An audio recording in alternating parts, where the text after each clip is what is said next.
YouTube, rotate.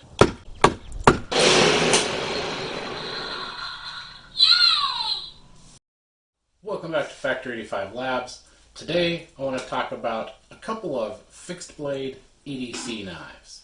I've always got some type of folding knife or pocket knife. Something that's very simple, very practical, and useful for just everyday tasks. But I also usually carry some type of fixed blade knife, something that's more of a self-defense knife.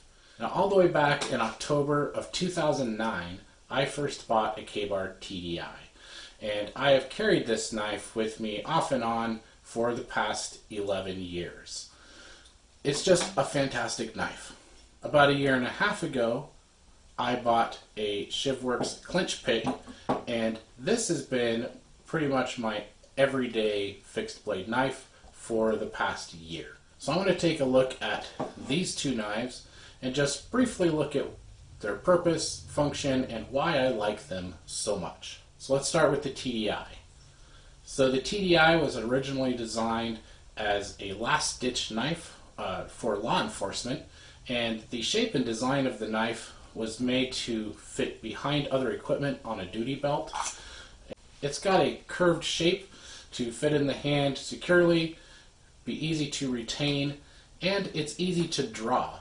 The draw of the knife sort of mimics the draw of a firearm. It can be drawn with either hand, and the sheath can be switched around so that you can draw strong hand, or you can pull it in a reverse grip, weak hand, just depending on how you want to orient this knife. The TDI is just overall a really great knife.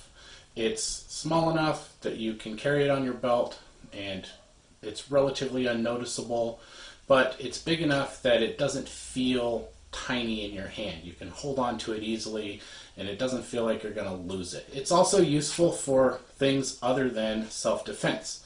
I've used a TDI for preparing food, opening boxes, starting fires. The shape is a little unconventional, but you can use this knife for a lot of other little tasks as well. The only gripes I've ever had about the TDI is the sheath, which is pretty much everybody's complaint with these, I think. The metal belt clip on here can kind of get bent, and then it doesn't really retain on your belt like it should. So I have replaced that over the years. There's a lot of other aftermarket sheaths available for the TDI that are much more functional. The only other issue that I have with the TDI, and the reason that I'm not carrying it now and I've switched to the Clinch Pick, is because I'm a fat guy, I can't really carry the TDI the way it was meant to be carried. I can't carry this towards the front of my belt and where I can access it with either hand because it sticks up above my belt. That makes it really uncomfortable to bend over, sit down. It just sort of gets in the way.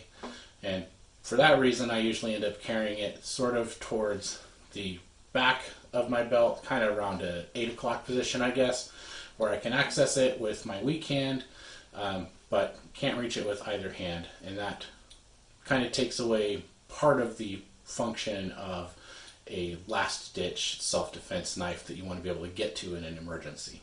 So let's look at the ShivWorks Clinch Pick. So this knife has a similar purpose in that it's made to be used as a last-ditch knife for self-defense, but a very different design. So the Clinch Pick is made to carry on the belt horizontally. You can also carry this sort of canted up under the belt or angled down behind the belt. So a couple different options, and of course you can switch around and carry either direction. But the knife itself is a very different shape. So the handle is just sort of this egg shape, and it's very short. The handle just sits in the sort of the palm of your hand there and wraps up really well in your hand. The blade on the Clinch Pick is sharpened on the reverse side of the blade. So when you're carrying the knife, the sharp edge is facing up. This is kind of backwards from a lot of other knives, so this takes some practice and some training to avoid hurting yourself when you're using this knife. The TDI has jimping here on the back of the handle, so when you draw the knife, you push off with your thumb, and it's got jimping right here. Place your thumb on the back of the blade, and that gives you a lot of control over that blade. The clinch pick, that's the sharp side of the blade, so if you're used to that type of draw, you'll end up just slicing your thumb off. So, whole different training to not draw your knife that way. And after 11 years carrying a TDI, it's taken a little getting used to for this. These knives are also made for slightly different use, or a slightly different function in the way that they're used. The TDI's shape is really made for those pushing or sort of punching cuts. If somebody's on top of you or grabbing you, trying to grab your gear or grab at you, it's for pushing someone away, kind of that punching motion. The clinch pick can be used that way to push away, but it also, because of the way it's sitting in your hand, can be used for cutting from the side or towards the back.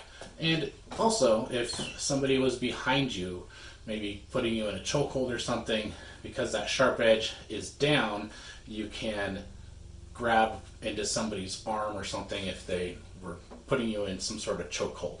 I'm really just making this up. I don't know anything about fighting with knives. So which of these knives is a better option? Well, if you're looking at getting some type of fixed blade EDC knife, you really can't go wrong with the Ka-Bar TDI. You can find these things for around 40 bucks. This is also a much more practical self-defense knife. I've certainly used it for a lot of tasks other than self-defense. The TDI does come in a lot of different flavors too. You can get the plain edge, which is what I like. You can get serrated versions, and it comes in different sizes and styles. The clinch pick, it's a fantastic knife. It is purely a self-defense knife though. This is not really usable for other tasks other than self-defense. For me, this has been a better option just because of that kind of sexy dad bod issue. Any of you guys with a dad bod or a beer gut, you know how that goes. I can carry this on the front of my belt, and I can access this knife with either hand.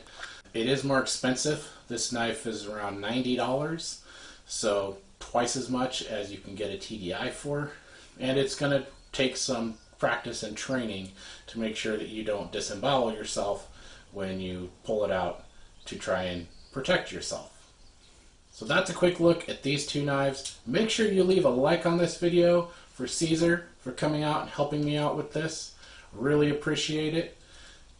If you enjoyed this, make sure you hit that subscribe button so you can see what else we're working on here at Factor 85 Labs. We'll see you next time.